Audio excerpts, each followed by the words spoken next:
The wedding dress hung on my wall for 3 years. 3 years.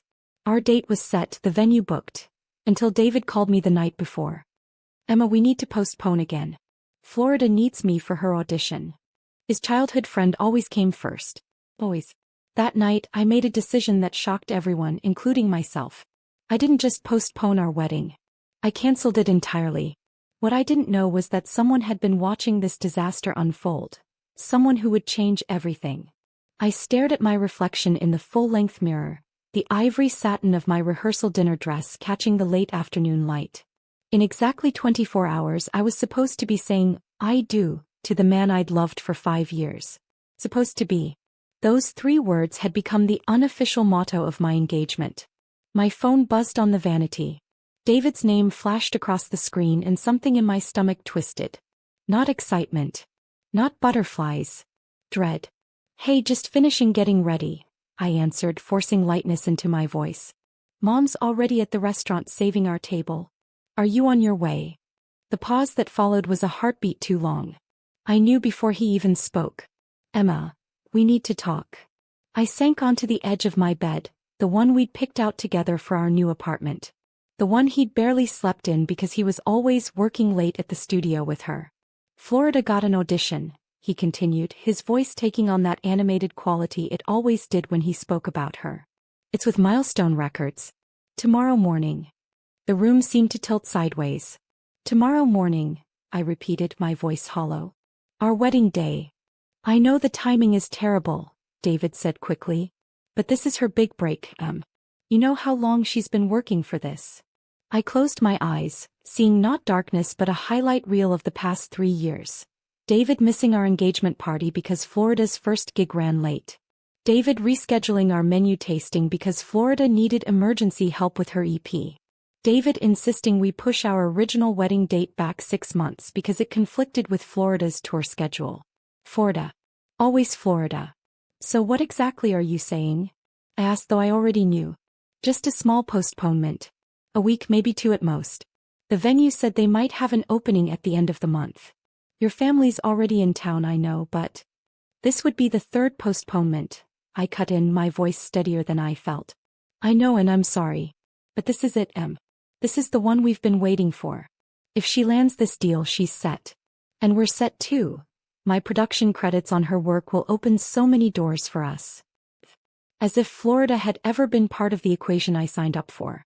My fingers found the small velvet box on my nightstand, the one containing the earrings I was going to wear tomorrow. My something blue. My grandmother's sapphires that she'd worn on her wedding day 60 years ago. I'd had them cleaned and reset, a task that had taken weeks to perfect. What about our guest? The caterer? My grandparents who flew in from Arizona. My voice cracked on the last word. Grandpa Joe had been too ill to travel last time we rescheduled. "We'll figure it out," David said, that familiar dismissive tone creeping in. "Your parents can entertain everyone for a day or 2. We'll cover any rescheduling fees." The casual we again. As if this were a joint decision. As if I had any say in the matter. I stood up and walked to my closet, where my wedding dress hung in its garment bag, pristine and patient. I'd lost weight twice and gained it back once during our prolonged engagement. The dress had been altered 3 times. "Emma? Say something." My hand reached out to touch the garment bag, the plastic cool beneath my fingertips. "Where are you right now?" "At the studio with Florida. We're practicing for tomorrow." Of course he was. I'd expected nothing less. What I hadn't expected was the strange calm washing over me, replacing the familiar sting of disappointment. "Emma, I can hear you thinking. Don't make this bigger than it is. It's just a small delay for something that could change our lives." "Our lives are supposed to change tomorrow," I whispered. "And they will. Just not tomorrow." I unzipped the garment bag an inch, just enough to see the delicate beadwork I'd fallen in love with. "You know, when you proposed, you said I was your priority. That nothing would ever come before us. And you are. This isn't about priorities, it's about timing. It's one day, Emma." "It's not one day," I said, my voice gaining strength. "It's been 3 years of one days. 3 years of me coming second." "That's not fair," David protested. "Florida is my oldest friend. She needs me." My laugh sounded foreign to my own ears. "Right. Your childhood friend, who somehow never appeared in your life until after we were engaged. The line went quiet and I knew I'd hit a nerve. Florida wasn't the childhood friend he'd always claimed. She was a singer he'd discovered at an open mic 2 months after he'd put a ring on my finger. A career opportunity wrapped in batting eyelashes and convenient emergencies. I need to go, I said finally. The photographer's waiting for me at the botanical garden. We're supposed to do my bridal portraits before the rehearsal dinner.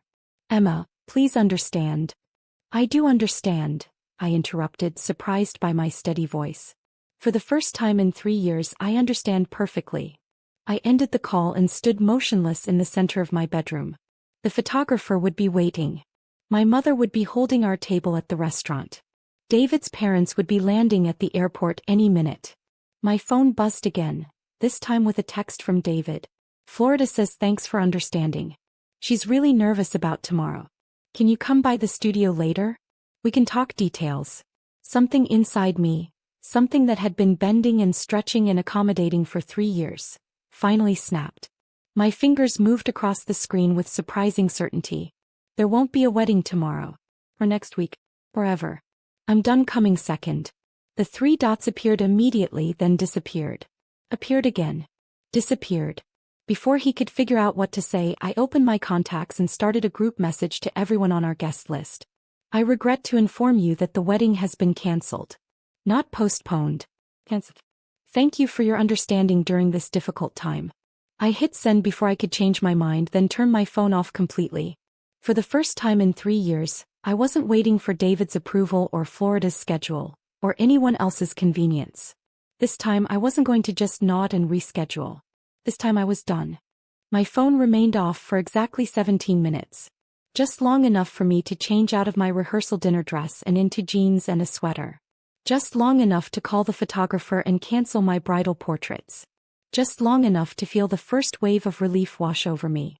When I finally powered it back on, the screen lit up with a barrage of notifications. 37 missed calls. 62 text messages. Most from David, some from his parents, others from confused friends and relatives. I scrolled past all of them and called my mother. Emma? What's happening?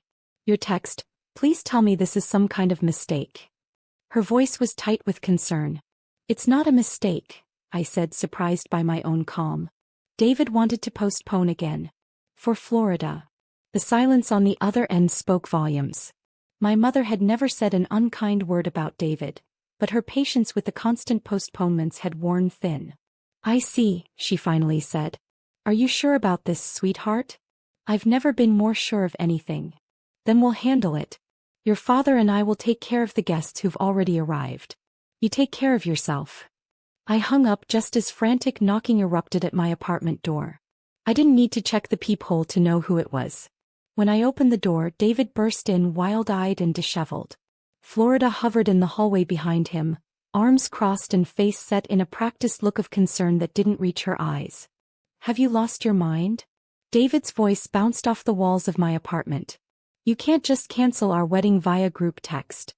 Apparently I can, I replied, eerily calm despite the tornado of emotions inside me. And I did. Do you have any idea how embarrassing this is? My parents just landed. My boss called me. Everyone is freaking out. I noticed he didn't say anything about being heartbroken or devastated. Just embarrassed. I'm sorry for the inconvenience, I said, the words coated in ice.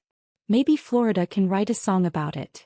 Florida stepped into my apartment uninvited, her perfectly highlighted hair catching the light. Emma, don't blame David for my opportunity. If anyone's to blame here, it's the record executives who scheduled my audition. I laughed, actually laughed. Right. Because in the history of the music industry, no one has ever said, sorry, I can't make that date, I'm getting married.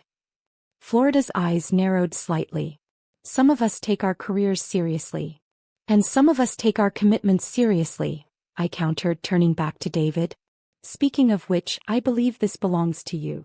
I pulled the engagement ring from my finger and held it out, the diamond suddenly looking small and dull under my apartment lights. David didn't take it. You're overreacting. We can work this out. Like we worked it out the last 2 times? Or the dozen other occasions when Florida's needs came before our relationship. I set the ring on the coffee table. I'm done, David. Emma, be reasonable, he pleaded, switching tactics. We've invested 3 years in this relationship. We have the apartment lease, the honeymoon tickets. The apartment is in my name, I reminded him. And the honeymoon was postponed so many times the credits expired. A realization hit me. Wait, where did the refund for those tickets go? We were supposed to put it toward the new date. David's expression shifted just enough. Florida suddenly found my ceiling fascinating. You used our honeymoon money for something related to her career, didn't you? The pieces clicked into place. The new equipment for the studio. That wasn't from your savings at all. It was an investment in our future, he insisted. Once Florida signs this deal, I'll be a sought-after producer. We'll make that money back tenfold. I walked to the door and held it open. Please leave. Emma. Now. Florida tugged at David's arm. Come on, we need to practice for tomorrow anyway. She looked at me with something almost like pity. For what it's worth, I always told David you two weren't compatible. He needs someone who understands the industry. Before I could respond, my phone chimed with a text. I glanced down reflexively, then felt my stomach drop. It was from Leah, my maid of honor. Is this why you've been too busy to meet Florida before? These don't look like childhood friends to me. Attached was a screenshot from Florida's private Instagram. David kissing her cheek, his arm wrapped possessively around her waist. Caption: Studio nights with my favorite. Some melodies are worth fighting for.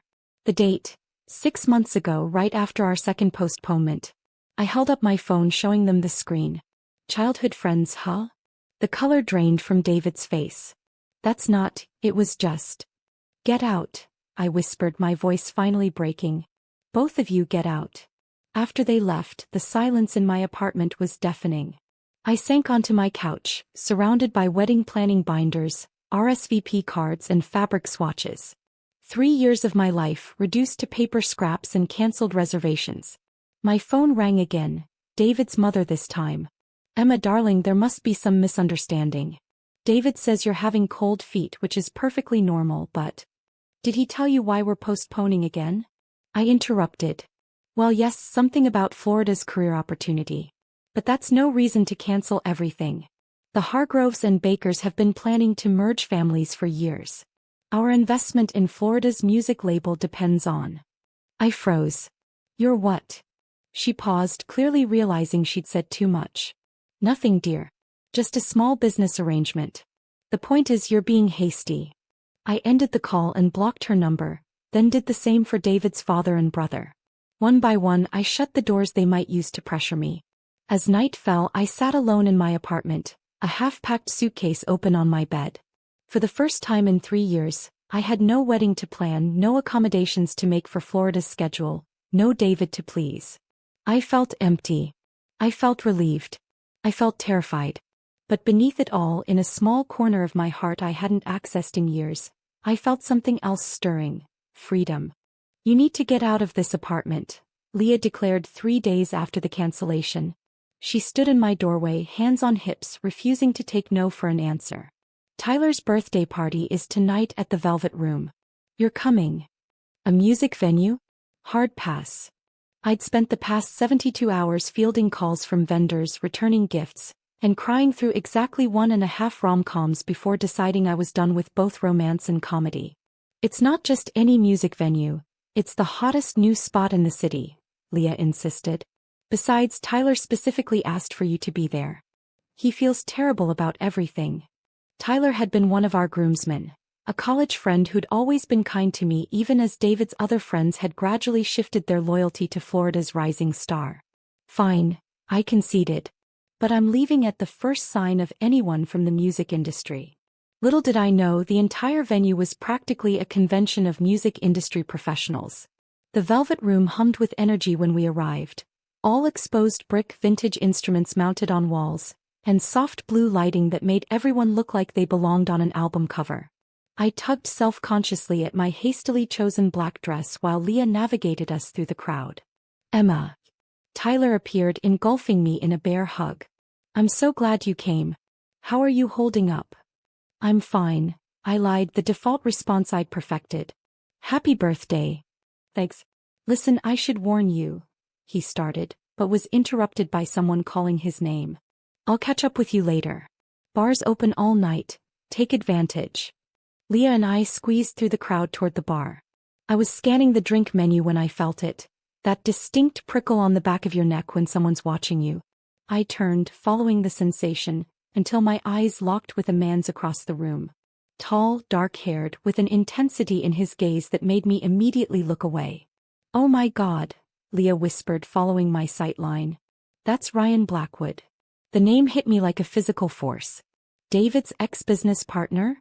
Ryan Blackwood was something of a legend in our circle, not because I'd met him but because I'd heard so much about him. He and David had started their production company together fresh out of college, only for Ryan to mysteriously exit the partnership 3 years ago, right around the time David and I got engaged.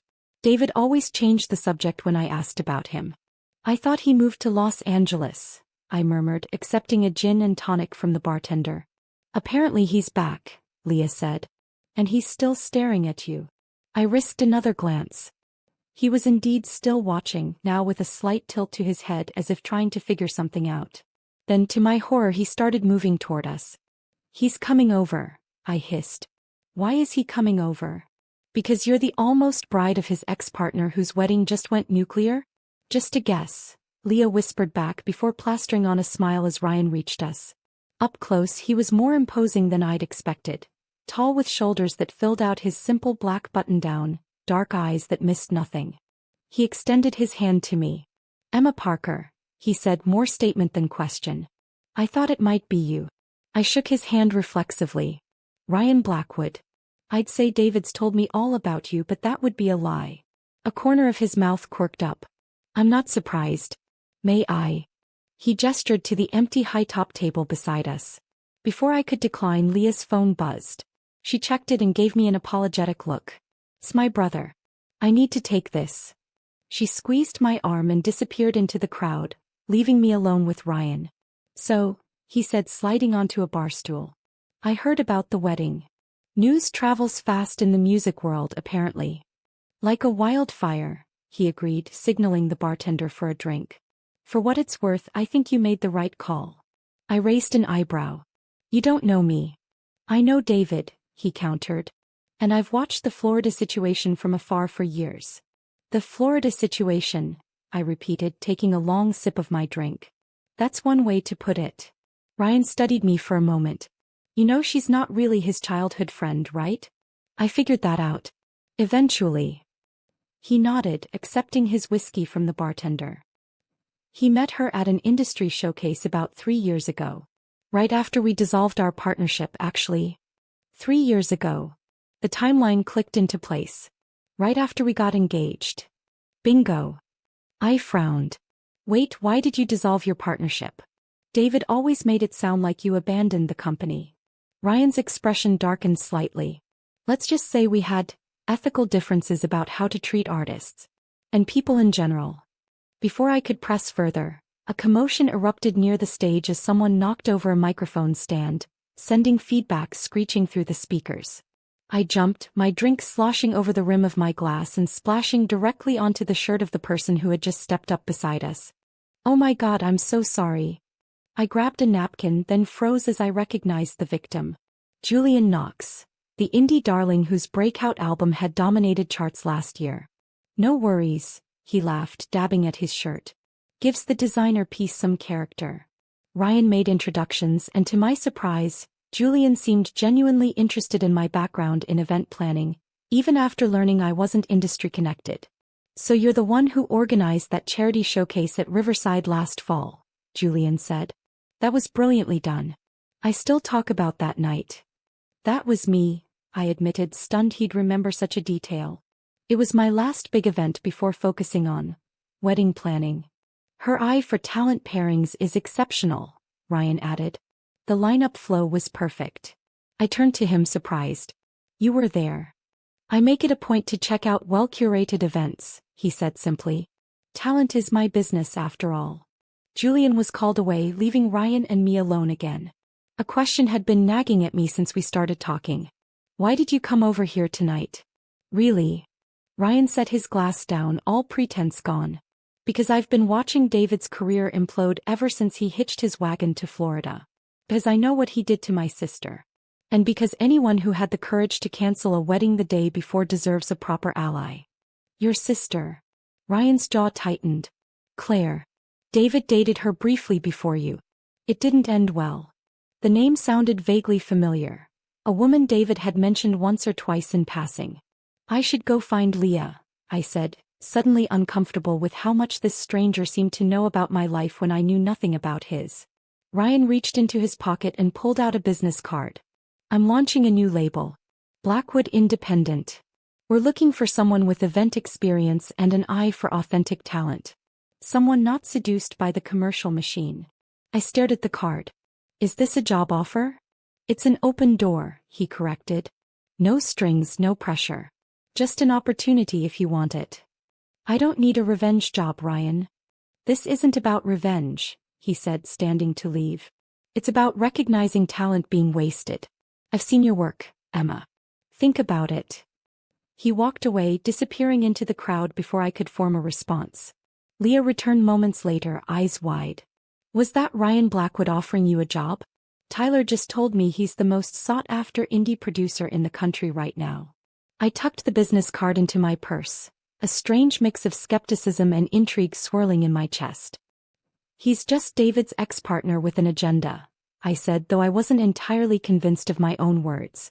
What I didn't say was how refreshing it felt to be valued for my professional skills rather than as someone's fiancé. Or how the glint in Ryan's eye suggested he knew exactly what David had thrown away. For the first time since the cancellation, I felt something other than emptiness or anger. I felt curious about what might come next. 2 weeks after Tyler's party, I was finally finding my rhythm. I'd returned to my old job at the events company, moved into a smaller apartment, and started rebuilding what I now recognized as the pieces of my identity that had been slowly submerged under the weight of wedding plans and David's career. Then Florida's song dropped. Emma, have you seen this? Leah's voice was tight when she called me that morning. Check your Instagram. Now. I opened the app to find my notifications exploding. Florida had released a single called Runaway Bride, overnight, and it had gone viral on TikTok within hours. The lyrics weren't subtle. Left him at the altar, cold as ice / couldn't handle being second in his life / jealousy's a poison, honey, what a shame / now the whole world knows your game. The music video featured a Florida lookalike comforting a devastated groom while a bridezilla character, with suspiciously similar hair to mine, threw tantrums and ripped up photos. The comment section was a bloodbath. We all know who this is about, LMAO #Team Florida. Imagine thinking you're more important than someone's career. David deserved better than that psycho bride. I felt physically ill. My private heartbreak had become public entertainment, and the narrative was completely twisted. It's slander, Leah insisted when she arrived at my apartment 20 minutes later. You could sue. With what money? I scrolled through more comments, each one worse than the last. Besides, she never uses our names. Everyone knows who it's about. Look at this. She showed me a music blog that had already connected the dots. Rising Star Florida's new hit appears to reference producer David Baker's recently canceled wedding to event planner Emma Parker. My phone buzzed with a text from my boss. Need to talk about your client-facing role given recent publicity. Come to my office ASAP. Great, I muttered. Now it's affecting my job. The final blow came that afternoon when David gave an exclusive interview to a popular music site. The headline made my blood boil. Producer David Baker breaks silence on Runaway Bride inspiration. Art comes from pain. In the interview, David portrayed himself as the supportive boyfriend who'd been blindsided by my extreme reaction to a simple scheduling conflict. He praised Florida's authentic expression of what she witnessed, and mentioned how they were channeling the experience into creating some of the most honest music of our careers. Not once did he mention the multiple postponements, the lies about Florida being a childhood friend, or the emotional affair that had been happening right under my nose. You need to tell your side, Leah insisted. This is character assassination. Who would listen? I asked, scrolling through hundreds of hateful comments from Florida's growing fanbase. Everyone who knows there's always two sides to a story. That night, after a glass of wine for courage, I set up my phone on my kitchen counter and hit record. I didn't use names. I didn't attack anyone. I simply told my story. The multiple postponements, the gradual realization that I would always come second, and the difficult decision to choose myself. This isn't about jealousy or career versus love, I concluded. It's about respect. Everyone deserves to be someone's priority. I saved the video intending to share it only with close friends who had been asking what really happened. But as I navigated the sharing settings, my trembling finger hit the wrong button. Instead of sending it to my private group chat, I posted it publicly. I realized my mistake immediately and deleted it within minutes. But the internet is faster than regret. Someone had already downloaded it and reshared it with the caption, "The real story behind #RunawayBride. Florida's been lying this whole time." By morning, my inbox was flooded with messages. Some were hate mail from Florida's fans, but surprisingly, many were supportive notes from women who'd been in similar situations. My video had struck a chord, especially the part where I calmly said, "I didn't leave because I was jealous of her success. I left because I finally recognized I deserved better than being an afterthought." The #afterthought was trending by noon. Florida responded with a tearful Instagram story claiming she was being bullied. David posted a statement accusing me of trying to damage their careers out of spite. Their fans redoubled their attacks, digging into my professional history and even contacting past clients. I was drafting an email to my boss explaining the situation when my phone rang with an unknown number. "Is this Emma Parker?" a woman's crisp voice asked when I answered. "Yes. This is Vanessa Liu, attorney with Blackwood Entertainment.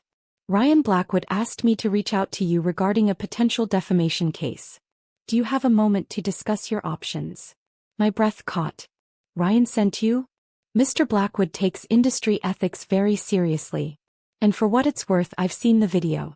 Your restraint was admirable given the circumstances. As Vanessa explained my legal options, a notification popped up on my screen. A direct message from Ryan. "Your video wasn't an accident, Emma.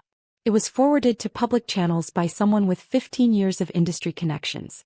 Someone who knows exactly how to create maximum visibility. The job offer still stands, by the way. We could use someone who knows how to speak truth calmly in a world of manufactured drama." I stared at the message, pieces clicking into place. Someone had deliberately shared my video to counter Florida's narrative. Someone with connections. Ryan had been watching the disaster unfold. And he'd just thrown me a lifeline. "The auxiliary mic needs to go stage left, not right," I called out, checking the layout against my diagram. "And can we get the lighting cue for the opener's final song again? It's still coming in too early." 3 months into my job at Blackwood Independent, I'd found my groove. What had started as a hesitant acceptance of Ryan's offer had evolved into a perfect fit. As the label's events director, I oversaw artist showcases, launch parties, and industry networking. My background in event planning blending seamlessly with my newfound understanding of the music world's inner workings. "The boss is looking for you," Zoe, our purple-haired receptionist, announced as she breezed past me with a stack of press kits.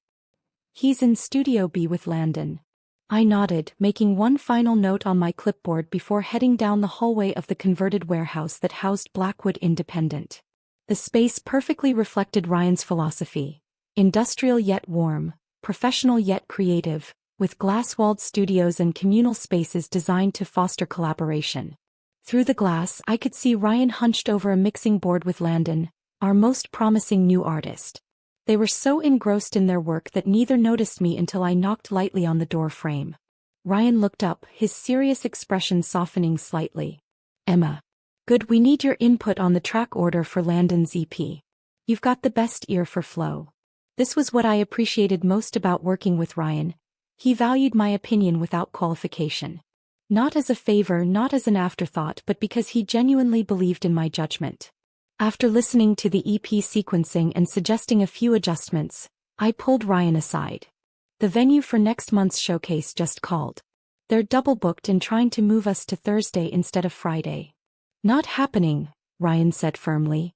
"Our artists rearranged their schedules for this. They can honor the contract or refund our deposit with penalty." Another thing I'd come to appreciate, Ryan's unwavering support of his artists and staff.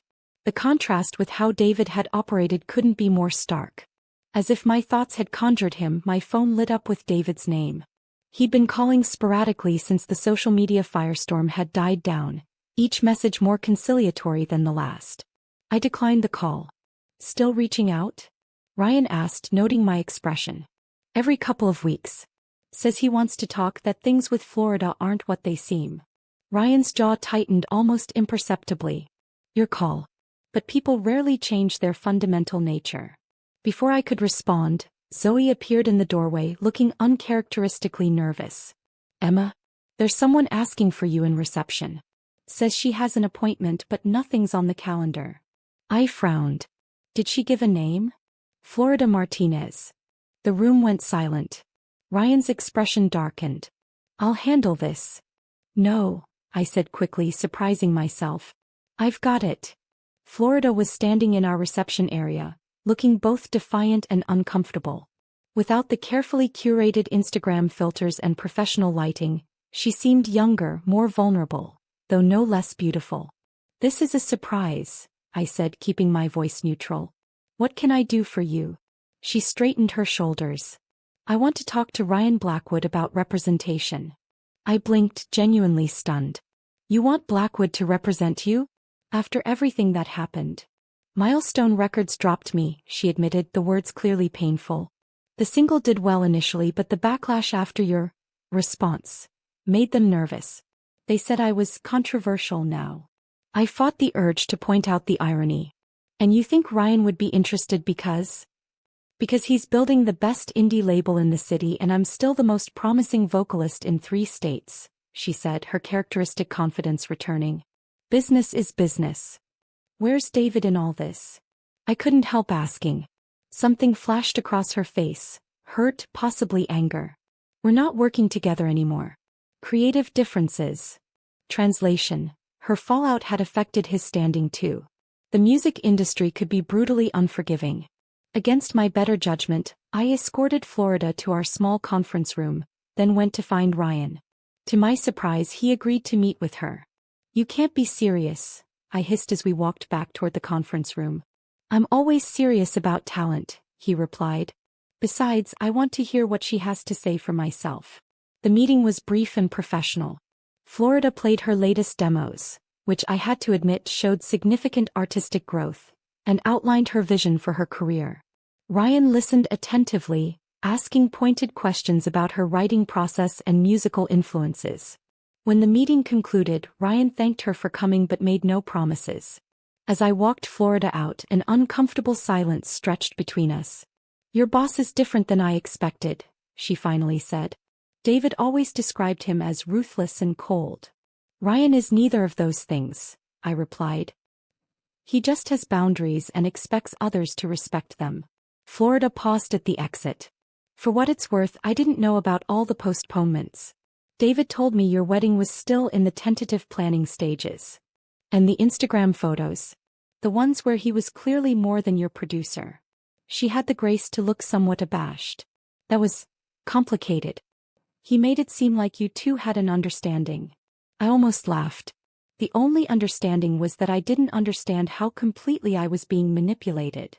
As she turned to leave, I surprised myself by adding, "Your high note transition in the second track needs work. You're straining instead of supporting from your diaphragm." Florida looked startled, then gave me a reluctant nod of acknowledgement. "I know." After she left, I found Ryan in his office, staring thoughtfully at the wall of platinum records from his previous label partnerships. "Well?" I asked. "She's talented," he said simply. "Problematic, obviously. But talented. Are you going to sign her?" Ryan turned to me with a rare smile. "No. Talent isn't enough. Trust and integrity matter in this business, something David never understood." I should have felt vindicated, but instead I felt a strange sadness for Florida. She'd been a willing participant in my humiliation, certainly, but I wondered how much of her behavior had been influenced by David. "You made the right professional call in there," Ryan said, interrupting my thoughts. "Separating the personal from the talent assessment. That's why you're valuable here, Emma." The compliment warmed me but also reminded me of the invisible wall that still existed between us. For all our daily interaction and growing professional respect, Ryan kept a careful distance. Sometimes I caught him watching me with an expression I couldn't quite decipher, only to have it disappear when our eyes met. That evening, as we celebrated signing a promising new songwriter, I realized something unsettling. Despite everything I'd learned about David's manipulation, I knew almost as little about Ryan's past as I did when I started. The mystery of his split with David, his sister Claire, his years in Los Angeles, all remained carefully guarded topics. And I was beginning to wonder why. "Emma, you've outdone yourself," Ryan said, surveying the transformed rooftop venue. String lights crisscrossed overhead, illuminating the cocktail tables where industry executives mingled with music journalists and our roster of artists. The New York skyline provided a glittering backdrop for Blackwood Independent's first anniversary celebration. "Just doing my job," I replied, though the compliment pleased me. 6 months at the label had built my confidence back to levels I'd forgotten were possible. I smoothed down my midnight blue dress, purchased with my own money for my own satisfaction, and checked my event timeline one last time. "Do more than your job and you know it," Ryan countered, looking uncharacteristically relaxed in a charcoal suit that complemented his dark hair. 3 major labels trying to poach you in 1 month speaks for itself. I smiled, not bothering to ask how he knew about the job offers. Ryan always seemed to have his finger on the industry's pulse. And yet here I still am. "Here you still are," he agreed, his gaze lingering on mine a beat longer than usual before he was pulled away by an influential streaming platform executive. I watched him work the room with practiced ease, charming but never insincere, passionate about his artists without the aggressive salesmanship that characterized so many label heads. In our months working together, I'd come to admire not just his business acumen but his integrity. The wall between us had gradually lowered, though never completely disappeared. "Emma Parker, as I live and breathe," a familiar voice said behind me. I turned to find a striking woman with chin-length dark hair, dressed in an elegant black jumpsuit. It took me a moment to place her. "Lily Baker," I said, recognition dawning. "David's sister." "Former sister-in-law," she corrected with a wry smile. "David and I haven't spoken since the wedding debacle. May I say, you look infinitely happier than the last time I saw you." Lily had always been the one member of David's family I genuinely liked. Warm and straightforward where the rest were calculating and image-obsessed. "I am happier," I admitted. "What brings you to our event?" "I'm doing A&R consulting for Atlantic now," she explained. "But honestly, I came because I heard you were working with Ryan." Something in her tone made me pause. "You know Ryan?" "Better than most," she said, her expression turning serious. "Which is why I need to ask, how much has he told you about his history with David?" "Not much," I admitted. "I know they had a falling out over business ethics, but details are scarce." Lily's gaze swept the room until she located Ryan deep in conversation across the rooftop. "That's a very diplomatic way of putting it. Has he mentioned Claire?" My stomach tightened. "Only that she's his sister and that she dated David briefly." Lily's laugh held no humor. "Briefly. Yes. And no." She took a champagne flute from a passing server. "Claire isn't Ryan's sister, Emma. She was his fiancée." The world seemed to tilt beneath my feet. "His what?" "Claire Westbrook. She and Ryan were engaged 4 years ago. She was a talented vocalist, not unlike your friend Florida actually, but with twice the talent and none of the drama." I struggled to process this information. "But David told me." "David tells everyone a lot of things," Lily interrupted gently. "The truth is, Claire and Ryan were planning their wedding when David persuaded her to let him produce a few tracks for her. He was still my brother, so Ryan trusted him." Her expression hardened. 3 months later, Claire broke off her engagement to Ryan and signed an exclusive deal with David's new solo production company. I felt sick. They had an affair? David claimed they fell in love. Ryan believed David manipulated her, using her music career as leverage. Lily sipped her champagne. 6 months after that, David dropped Claire both personally and professionally when a bigger opportunity came along. He was devastated. Moved to London to escape the industry entirely. The parallels to my own experience with David were unsettling. And Ryan? Ryan was destroyed. built his new label partly to prove David wrong about him never succeeding without their partnership. When I heard he'd hired David's ex-fiancée, she let the implication hang. You think I'm part of some revenge plan, I said, the pieces finally falling into place. Ryan's immediate interest in me at the party. The job offer when Florida's song went viral. The careful distance he maintained despite our growing connection. Lily tilted her head, studying me. I think Ryan Blackwood doesn't do anything without multiple motivations. The question is whether revenge is still his primary one. Before I could respond, Ryan appeared at my side, his smile freezing when he saw who I was talking to. Lily, he said, his tone carefully neutral. Didn't expect to see you here. Just catching up with Emma, she replied, her smile too bright. Reminiscing about old connections. Ryan's jaw tightened almost imperceptibly. I need to borrow Emma for the sponsor introductions. He placed his hand lightly on my lower back, guiding me away. We were having a fascinating conversation about Claire, I said quietly once we were out of earshot. Your fiancée Claire. Not your sister. Ryan stopped walking, his expression unreadable. Lily's always had impeccable timing. How long were you planning to keep up the lie? I demanded, keeping my voice low despite my rising anger. Or was hiring me just about getting back at David all along? His eyes narrowed. Is that what Lily told you? She didn't have to. It all makes sense now. Your interest in me at Tyler's party, the job offer right when Florida's song made me vulnerable, your constant questions about David. That's not. Was any of it real? I interrupted, hating the tremor in my voice. My supposed talent? My valuable perspective? Or was I just a convenient pawn in your long game against David? For the first time since I'd known him, Ryan looked genuinely rattled. Emma, it wasn't like that. Yes, initially I was curious about you because of David, but I trusted you, I whispered, the betrayal washing over me anew. After everything with David, I trusted you. Around us, the party continued. Laughter and networking, deals being made, careers rising and falling on handshakes and promises. I'd become so comfortable in this world, never suspecting I might be just another transaction within it. I need some air, I muttered, though we were already outside. Emma, wait. Ryan caught my arm as I turned to leave. Let me explain. Explain what? That you lied about Claire? That you conveniently left out your engagement when you told me about David's past? Or that you saw a broken, humiliated woman and thought, perfect opportunity to settle an old score? His grip loosened. That's not who I am. Then who are you, Ryan? Because right now you look an awful lot like David, just with better production values. The comparison hit its mark.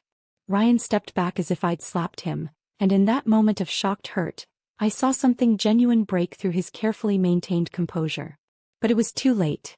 The damage was done. Without another word, I turned and walked away, leaving behind both the man and the career I'd thought might finally be something real. Los Angeles sprawled beneath my hotel room window. Palm trees and gridlocked traffic, dreams and desperation all bathed in golden California sunshine. I'd been in the city for a week, interviewing with Meridian Records for their Director of Artist Development position. The offer on the table was exceptional. Double my Blackwood salary, a corner office with a view of the Hollywood sign, and the chance to work with established Grammy winners instead of indie hopefuls. It was everything I should want. A clean break. A fresh start 3,000 miles from David's betrayal and Ryan's manipulation. So why couldn't I sign the contract? My phone buzzed with another message from Ryan, the 15th since I'd walked out of the anniversary party 2 weeks ago. I hadn't read any of them. Just like I hadn't returned Zoe's concerned calls or responded to our artist's confused emails about my sudden, extended leave. A different notification caught my eye. A text from David. Can we meet when you're back in New York? Just to talk. No agenda. Florida and I are officially done. For real this time. I stared at the message, feeling strangely detached. 6 months ago those words might have sent my heart racing. Now they prompted nothing but mild curiosity and a touch of pity. I was contemplating this emotional evolution when my hotel room phone rang. Miss Parker? There's a Claire Westbrook in the lobby asking to see you. My breath caught. Claire Westbrook. She says it's urgent.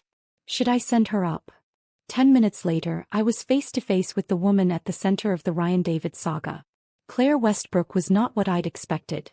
petite with auburn hair and a quiet confidence that commanded attention without demanding it.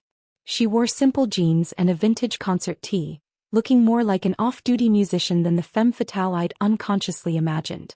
"I hope you don't mind the ambush," she said after I'd invited her in. "Ryan tracked me down in London. Said it was important." "Ryan sent you?" I asked, incredulous. "Not exactly. He told me what happened and asked if I'd talk to you. I was planning to visit my parents in San Diego anyway, so..." He shrugged. "Here I am. Why would you do that for him? After everything?" Claire sat on the edge of the armchair, studying me thoughtfully. "Because contrary to what you might have heard, Ryan Blackwood is one of the good ones. Flawed, absolutely. Stubborn to a fault. Workaholic with trust issues. But fundamentally decent in an industry where that's rare." "He lied about your relationship. Did he? Or did he simplify a complicated history? Ex-fiancé comes with a lot more baggage than sister." I crossed my arms. "He let me believe David had only hurt you casually, not that he'd broken up your engagement. That seems like a significant omission when you're hiring someone's ex-fiancé." Claire nodded slowly. "Fair point. But ask yourself this. Would you have taken the job if he'd told you the whole truth from the start? Would you have trusted his motives?" The question hit home. Of course I wouldn't have. I'd have seen the offer exactly as I did now, as part of a revenge scheme. "Did Ryan tell you I was the one who ended our engagement?" Claire asked quietly. This new information threw me. "What?" "David didn't steal me away. I chose to break things off with Ryan because I believed David could make my career happen faster. Ryan wanted me to develop naturally as an artist. David promised overnight success." Her smile was sad. "We were both right in a way. David did make me an overnight success. And then he made me an overnight failure when he dropped me for his next project." "I'm sorry," I said and meant it. "Ancient history," she replied with a dismissive wave. "The point is, Ryan didn't tell you because he didn't want you to see him as a victim. Or worse, to feel like you owed him solidarity in shared misery. So what was his motivation for hiring me, then? Because from where I'm standing, it looks an awful lot like using me to get back at David." Claire's laugh surprised me. "Ryan's about as subtle as a freight train when it comes to revenge. If that had been his plan, he'd have paraded you at every industry event with a press release about poaching David's ex." He had a point. Ryan had never once suggested using my connection to David as leverage, never mentioned my personal history in professional settings. "Ryan hired you because you're good at what you do," Claire continued. "The fact that it might irritate David was probably a bonus but not the goal." She hesitated. "Ryan has his faults, but using people isn't one of them. His problem has always been the opposite, caring too much while pretending he doesn't." A knock at the door interrupted us. My mother stood in the hallway looking flustered but determined. "Mom, what are you doing in LA? You weren't answering my calls and Leah said you were making a big decision." She bustled past me into the room, then stopped short at the sight of Claire. "Oh, I didn't realize you had company." After awkward introductions, Claire politely excused herself, pressing a business card into my hand. "Think about what I said. And for what it's worth, I think you'd be wasted at Meridian. They don't need someone to build something. They just need a caretaker." Once she'd gone, my mother settled on the couch, eyeing me with the particular scrutiny only a parent can master. "So, Los Angeles. It's a great opportunity," I said automatically. She didn't sound convinced. "You know, I never told you this, but I canceled my wedding to your father." I stared at her. "What?" 3 days before the ceremony.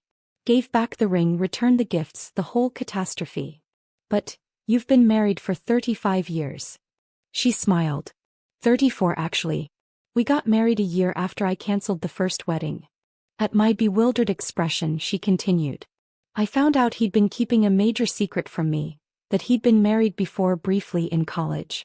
He thought it didn't matter since it had been annulled." "Dad was married before?" "For about 6 months when he was 20. The point is, I canceled because the secret felt like a betrayal. But after some time apart, I realized something important. People have reasons for the things they hide. Not always good reasons, but reasons. The question isn't whether someone has made mistakes. It's whether they learn from them." I sank onto the chair Claire had vacated. "Are you saying I should forgive Ryan?" Or David. I'm saying forgiveness and trust are separate things. You can forgive someone without trusting them again. And you can learn to trust someone again after they've broken it if they've earned it. She patted my hand. Whatever you decide about this job, make sure you're running towards something, not away from something. Those are very different journeys. After she left to check into her own hotel room, I finally opened Ryan's most recent message. I've never been good at apologies, but I owe you one. Yes, I was curious about you initially because of your connection to David. But I hired you because of your talent. I kept the full truth about Claire from you because I was ashamed, not of her but of my own poor judgment. In trying to protect you from seeing me as damaged goods, I ended up treating you exactly as David did, making decisions about what you could handle instead of giving you all the facts. I'm sorry. The label misses you. I miss you. But more importantly, the work you are doing matters, whether it's with us or somewhere else. Just don't sell yourself short. I stared at the Los Angeles skyline, city of second acts and reinvention, then back at the Meridian contract on the desk. For the first time in weeks, I knew exactly what I wanted to do. Microphones are checked and ready.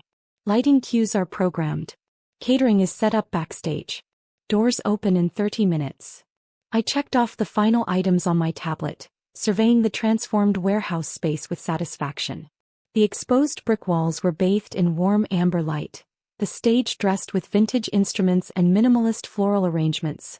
Elegant but not pretentious, exactly the aesthetic we'd aimed for.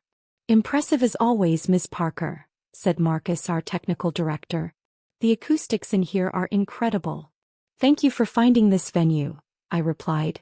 It's perfect for tonight's showcase. 1 year had passed since my almost move to Los Angeles. 1 year since I'd returned to New York, not to Blackwood Independent, but to launch my own artist development consultancy. The decision had surprised everyone, including myself, but it had proven to be exactly right. I worked with emerging artists across multiple labels, including several from Blackwood, helping them navigate the treacherous waters of the industry while staying true to their artistic vision. Tonight marked my company's first major showcase event, featuring 6 artists I'd been developing over the past year. The guest list included executives from every major label, music journalists, and influential playlist curators. It was a professional milestone I couldn't have imagined 18 months ago when I was canceling wedding plans and nursing a broken heart. There you are. Leah appeared at my elbow, stunning in a silver jumpsuit. Ryan just arrived. He's by the bar with Landon. My pulse quickened slightly. Though we'd rebuilt a professional relationship over the past year, our interactions had remained carefully cordial, respectful but distant. Thanks, I said, keeping my voice casual. I'll go say hello in a minute. Sure you will, Leah muttered with a knowing smile. Before I could respond, my assistant rushed over with an urgent expression. Emma, we have a situation. Florida is here. Florida? I repeated, surprised. She's not on the guest list. She says she got an invitation from one of the artists, Tasha Davis. Apparently they did a songwriting workshop together last month. I took a deep breath. It's fine. Let her in. My assistant looked uncertain. Are you sure? Given the history. It's been over a year, I said firmly. And this is a professional event. We can be adults about this. 15 minutes later, I was deep in conversation with a streaming platform executive when I felt a tap on my shoulder.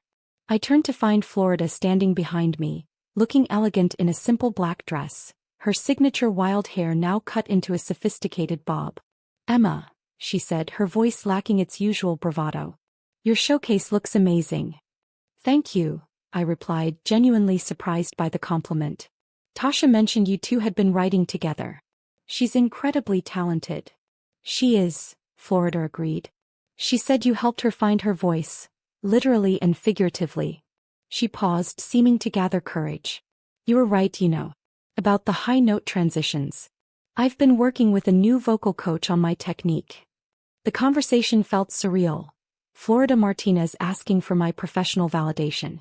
Before I could respond, the crowd parted slightly and David appeared behind her, looking hesitant.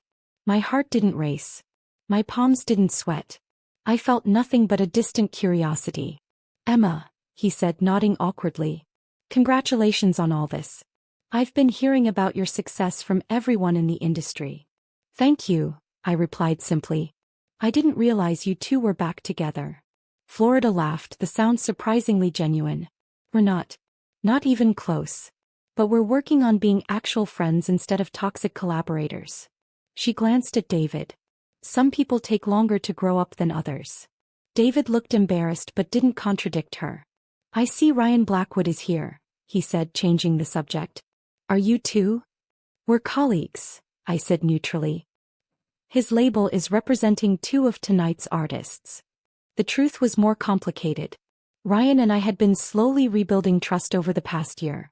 First professionally, then personally. Weekly coffee meetings to discuss industry trends had gradually shifted to dinners where we talked about everything but business. But neither of us had been willing to cross the invisible line between friendship and something more. I should go check on the artists, I said, excusing myself from the increasingly awkward conversation. I found Ryan backstage giving a pep talk to Tasha before her performance. He looked up as I approached, his expression warming. Emma. Everything looks incredible. Thank you, I said, the familiar rhythm of our professional exchanges a comfortable mask for the unspoken tension between us. Is Tasha ready? Born ready, Tasha interjected with a confident grin before heading to the stage entrance. Left alone with Ryan, I found myself suddenly nervous. I saw David and Florida are here. I noticed, he said mildly.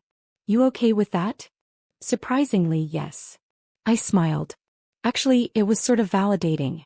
Florida's implementing vocal techniques I suggested, and David's company has been struggling while mine is thriving. Success is the best revenge, Ryan agreed.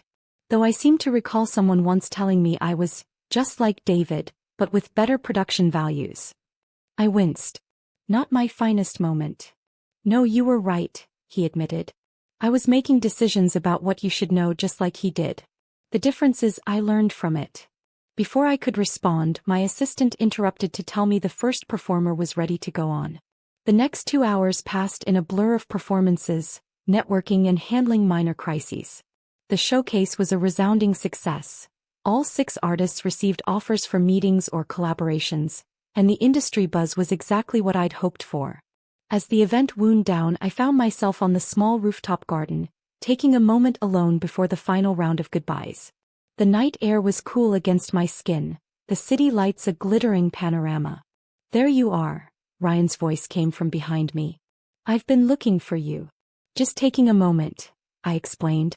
It's been a whirlwind. He joined me at the railing. I got some interesting news today. Meridian Records wants to merge with Blackwood. A full partnership, not an acquisition. That's significant, I said, genuinely surprised. Congratulations. I haven't accepted. Why not? It's the kind of deal most indie labels dream about. Ryan turned to face me directly. Because there was a condition. They want your company as part of the package. They want you, Emma. The revelation hit me with unexpected force. Me? Why? Because you've built something remarkable in just 1 year. Because every artist you touch seems to find their authentic voice. Because your instincts about what audiences connect with are uncanny. His expression grew serious. But I need to know if you'd even consider it. I studied him carefully. Is this about business, Ryan? Or is it about us? Both, he admitted. I told them I wouldn't even bring it to you unless we resolved what's between us first. I don't want you to ever wonder if your professional value is tied to your personal relationship with me. And what exactly is between us? I asked, finally voicing the question we'd been dancing around for months. You tell me, he challenged gently. You're the one who kept our coffee meetings strictly professional for 6 months. Because I needed to build something that was mine first, I explained. Something no one could take away or claim credit for. Understanding dawned in his eyes. And now you have. And now I have, I agreed. So where does that leave us? I took a deep breath. It leaves us with a choice. I'm not interested in a merger with Meridian. My company stays independent. But a strategic partnership with Blackwood? That I might consider. If it's truly a partnership, not an acquisition. Ryan's smile was slow but genuine. Both professionally and personally? Both, I confirmed. Equal partners or nothing at all. Later that night, as the last guests departed, Florida approached me one final time. Your event was brilliant, she said, surprising me with what appeared to be genuine admiration. Listen, I'm performing at the Songwriters Hall of Fame benefit next month. They're short a coordinator since there's had a family emergency. Would you consider? I raised an eyebrow, astonished by the request. You want me to coordinate your performance? I want the best, she said simply. And we both know that's you.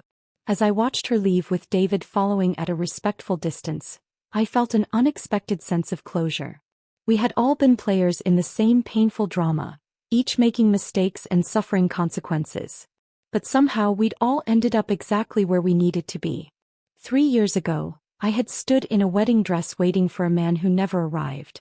I had built my life around someone else's priorities and called it love. Now I stood in a venue of my creation, surrounded by artists I'd helped nurture, with a future full of possibilities I'd shaped myself. Ryan appeared at my side, offering his hand as the last of the equipment was being packed away. Ready to go? I laced my fingers through his, feeling neither the desperate attachment I'd had with David nor the guarded hesitation of the past year, but something new, a balanced connection between equals. Yes, I said, smiling up at him. I'm exactly where I'm supposed to be, and I didn't need anyone to take me here.